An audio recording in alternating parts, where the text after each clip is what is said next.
बड़ी खबर आपको बता दें बिहार से, जहां मुख्यमंत्री सम्राट चौधरी ने नीतीश कुमार से मुलाकात की है और दोनों ही नेताओं के बीच औपचारिक मुलाकात हुई है। एक अन्य मार्ग में यह मुलाकात हुई है और देखिए इस दौरान संजय झा और विजय चौधरी मौजूद रहे। बड़ी खबर और ये एक्सक्लूसिव तस्वीरें कशिश न्यूज पर मुलाकात के दौरान की। देखिए किस तरह से हाथ जोड़कर मुख्यमंत्री सम्राट चौधरी सीएम नीतीश कुमार के सामने खड़े हैं और अभिवादन किया जा रहा है मुस्कुराते हुए नीतीश कुमार भी। ये एक्सक्लूसिव तस्वीरें कशिश न्यूज पर नीतीश कुमार से मिलने पहुंचे मुख्यमंत्री सम्राट चौधरी और दोनों ही नेताओं के बीच यह औपचारिक मुलाकात हुई है। ज्यादा जानकारी के साथ चीफ कॉरेस्पॉन्डेंट संजय जुड़ चुके हैं। संजय, देखिए ये एक्सक्लूसिव तस्वीरें दिखा रहे हैं अपने दर्शकों को हम मुलाकात के दौरान की किस तरह से मुस्कुराते हुए नीतीश कुमार और मुख्यमंत्री सम्राट चौधरी नजर आ रहे हैं। संजय झा, विजय चौधरी भी यहाँ मौजूद है। बिल्कुल रश्मि, देखिए शपथ ग्रहण करने के बाद सम्राट चौधरी नीतीश कुमार से मिलने एक अन्य मार्ग जाते हैं और इसके कई गहरे राजनीतिक मायने निकाले जा रहे हैं। बिहार की राजनीति में यह घटनाक्रम एक महत्वपूर्ण संकेत के रूप में देखा जा रहा है जो आने वाले समय की राजनीतिक दिशा को भी प्रभावित कर सकता है। सबसे पहले यह मुलाकात सत्ता में संतुलन का स्पष्ट संकेत देती है।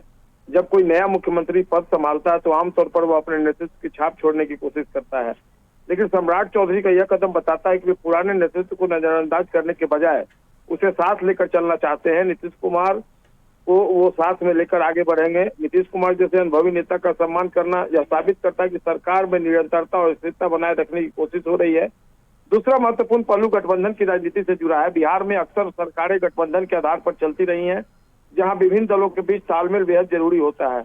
इस मुलाकात से यह संदेश जाता है कि सरकार के भीतर कोई टकराव नहीं है और सभी घटक दल एकजुट होकर काम करने के लिए तैयार है। यह कदम संभावित राजनीतिक अटकलों को विराम देता है जो नेतृत्व परिवर्तन के बाद उभर सकती थी। तीसरा, यह मुलाकात अनुभव का लाभ लेने की रणनीति को भी दर्शाती है। नीतीश कुमार बिहार के सबसे लंबे समय तक मुख्यमंत्री रहने वाले नेताओं में से एक रहे हैं और उन्हें प्रशासनिक कामकाज का गहरा अनुभव रहा है। ऐसे में सम्राट चौधरी का उनसे मिलना यह संकेत देता है कि वे शासन चलाने में उनके अनुभव और मार्गदर्शन का पूरा लाभ लेना चाहते हैं। इससे यह प्रतीत होता है कि नई सरकार जल्दीबाजी में कोई बड़ा बदलाव करने के बजाय संतुलित और सोच समझकर कदम उठाना चाहती है।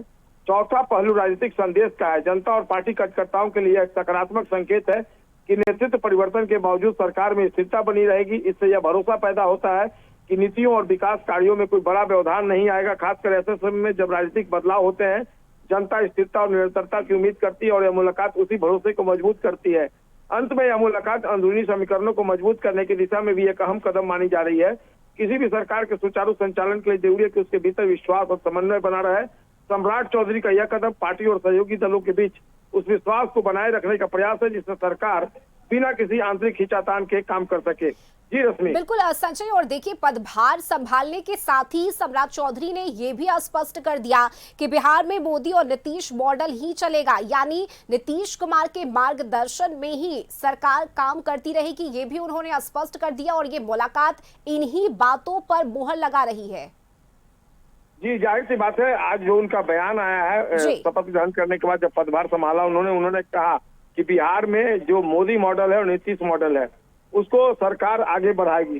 तो जाहिर सी बात है जो सरकार है वो आपसी तालमेल और सहयोग के आधार पर आगे बढ़ना चाहती है।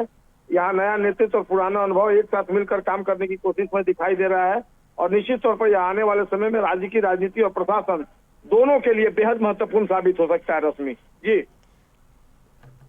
चलिए, बहुत शुक्रिया आपका संजय जी इस जानकारी के लिए। तो देखिए मुलाकात के दौरान की ये तस्वीरें एक अन्य मार्ग में दोनों ही नेताओं के बीच मुलाकात हुई है। संजय झा और विजय चौधरी इस दौरान मौजूद रहे। और चलिए अभी के लिए बस इतना ही। खबरों से जुड़े रहने के लिए आप देखते रहिए कशिश न्यूज।